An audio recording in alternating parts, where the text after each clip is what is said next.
Hello everyone, this is Catweazel, and I'm about to show you a match that turned out to be a lesson for myself and possibly a lesson for you as well. But I must say that pro players know it, of course, but even pro players can fall into the same trap. And I'm not going to say it right now, otherwise I'm going to spoil what's going to happen here. We just keep watching, and purposely I will not show you what the opponent is doing.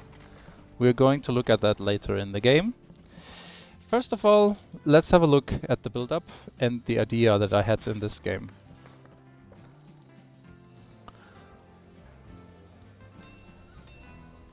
I started off with the classical basic build-up for 2/17 and a stable right away. The idea behind the strategy is to get the maximum amount of units on the cost of having not all upgrades at 15 minutes. When you play like that, what you need is basically a formation of 17 shooters that is on stand ground +7. And hopefully the opponent is not going to rush you. Why did I play like that?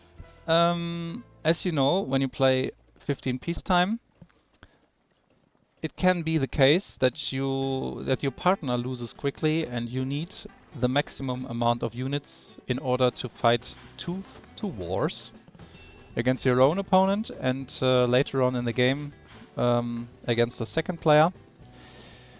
And that's why I played 3 stables before the diplomatic center. And so basically right now after the 3rd stable I get the diplomatic center at around 9th minute.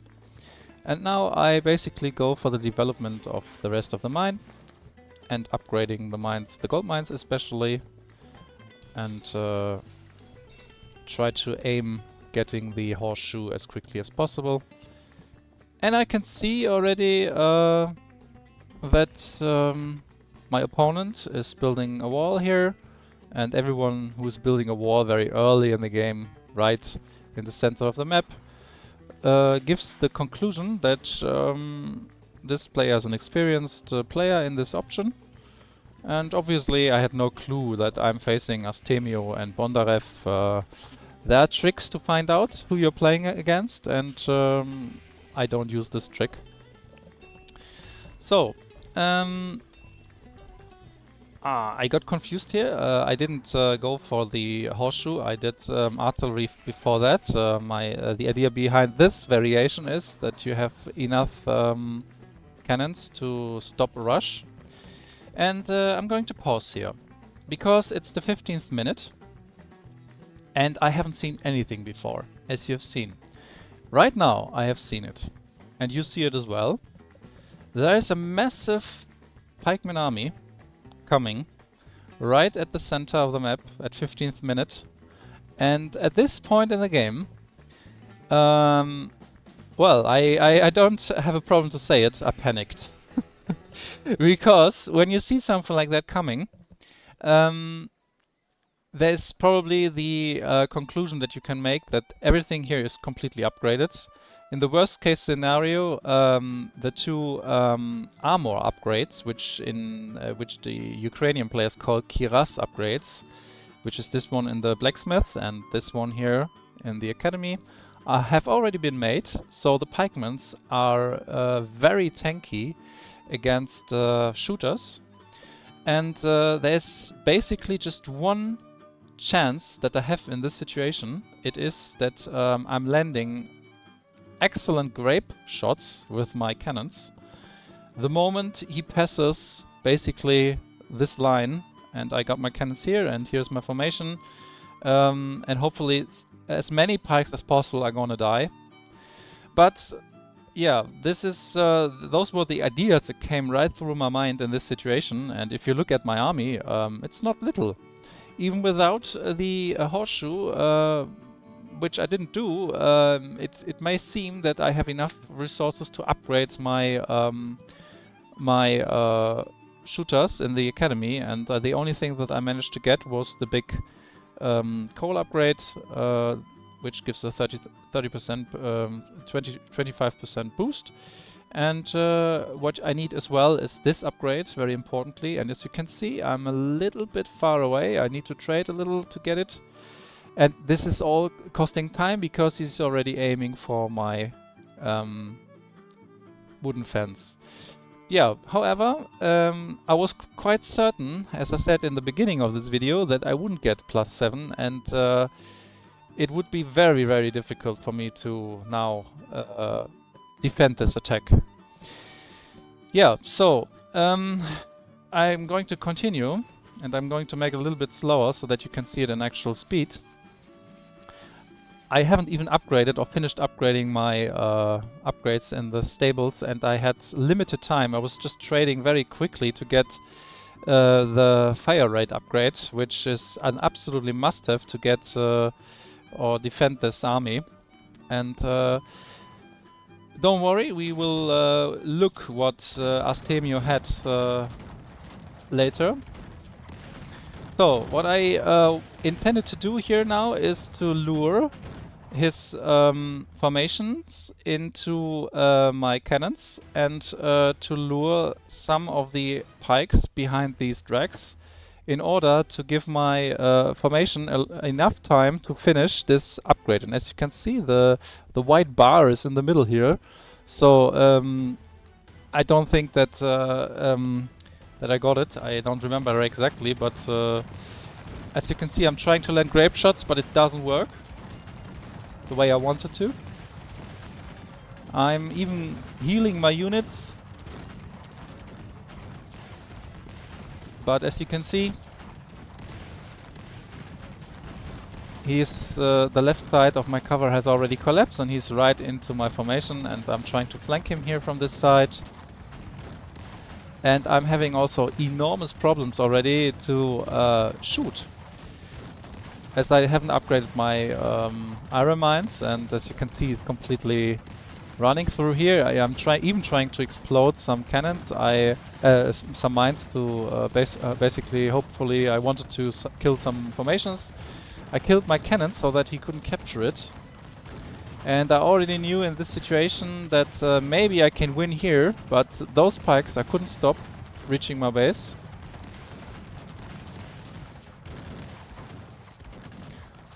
Going to speed up a little.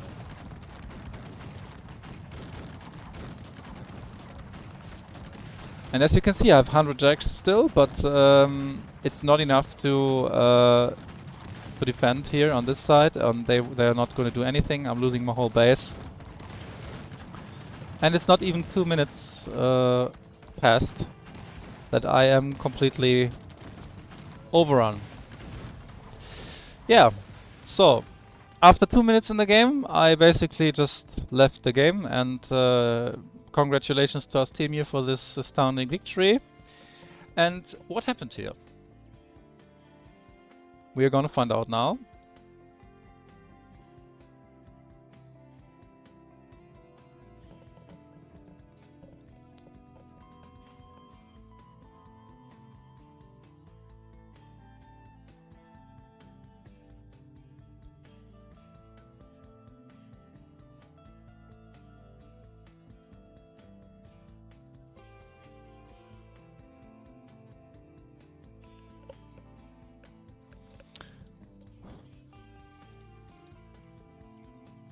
So, Astemio basically did a build-up which is a little bit unconventionally, but you can see that he's aiming for 2 early barracks, and he is neglecting getting his market fast. He's trading weirdly, to be honest with you. It is a very strange trade. It looked like it at first, but as you can see, he is even ignoring getting the 3rd town hall and trying to get an early diplomatic center. So you can already guess from here that all he wanted to do is getting the maximum amount of pikes and Roundashiers, ignoring completely his economy, at this point in the very first 5 minutes, and then he basically trades for getting the wood upgrade, and now he's getting even a stable before the third town hall, and even the second stable. At this point in the game, most players have already at least upgraded a gold mine or two, and he's even ignoring that. Now he's trading everything to get the third town hall.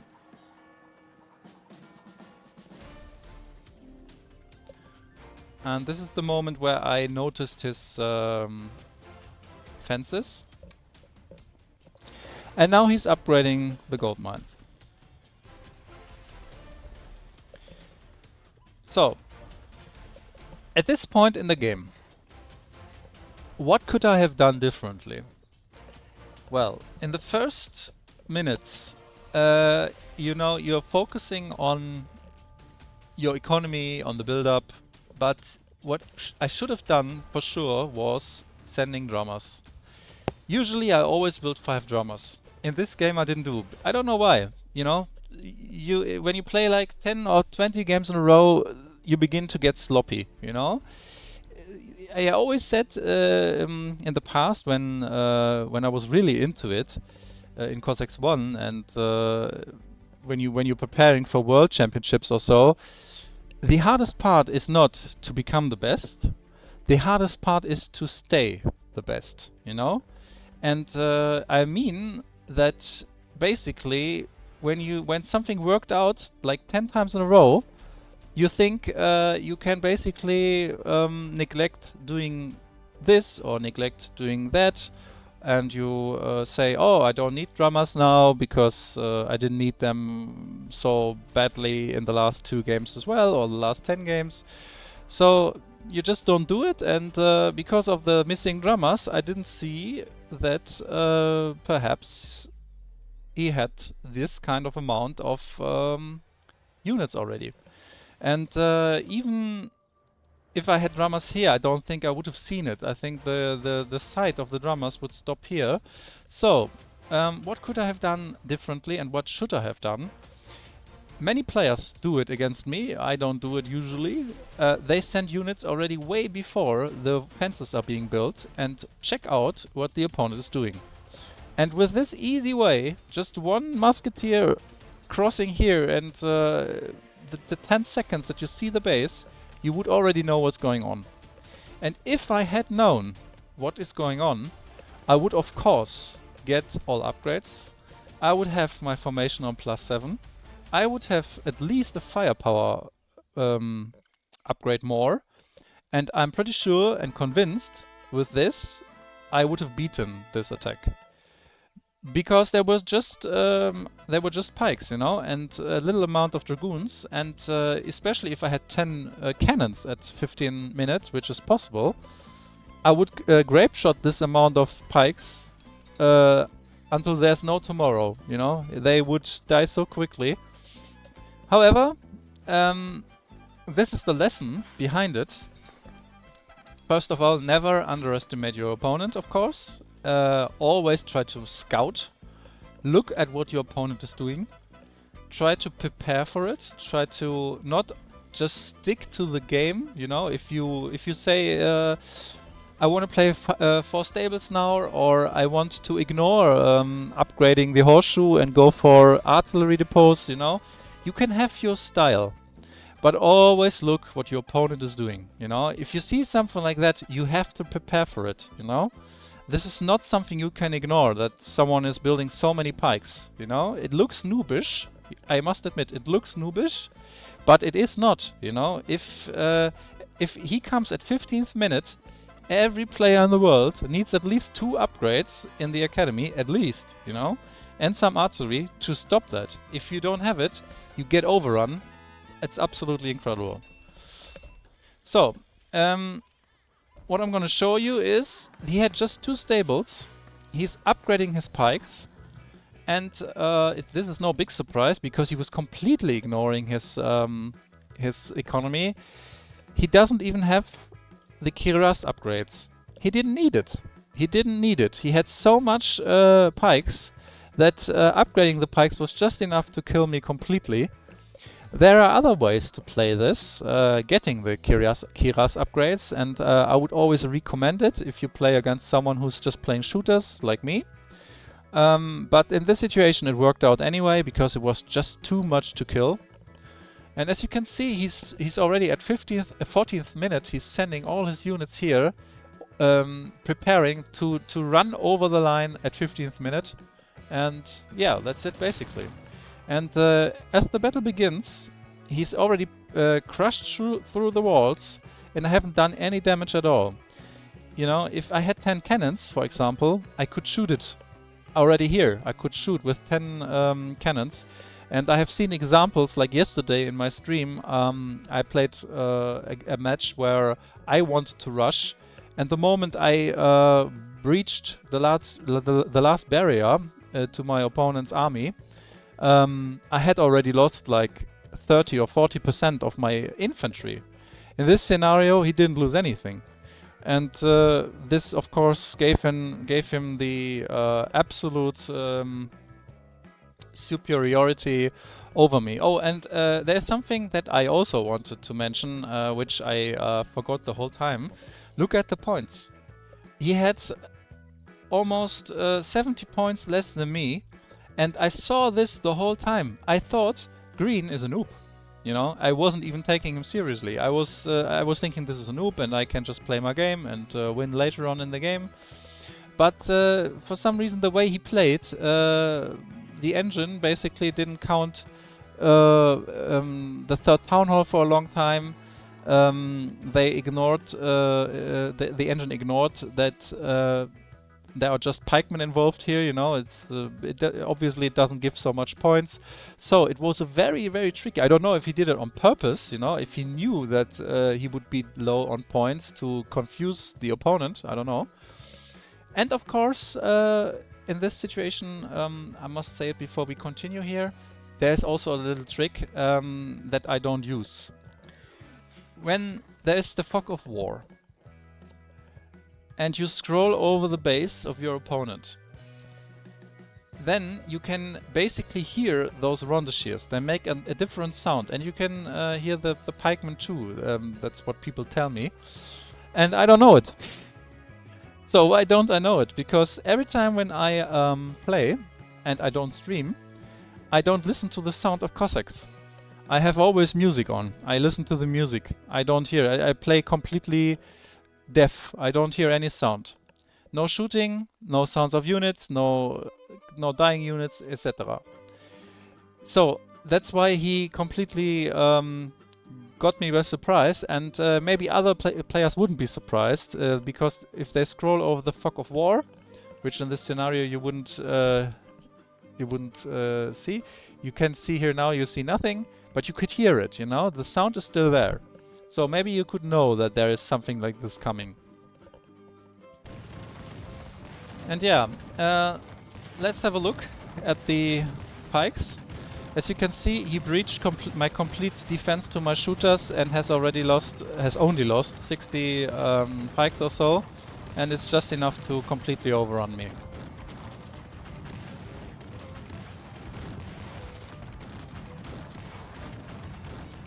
Ah yeah, and what he also did is adding stitch Cossacks to his attack, which helped him to kill and reach my dragoons.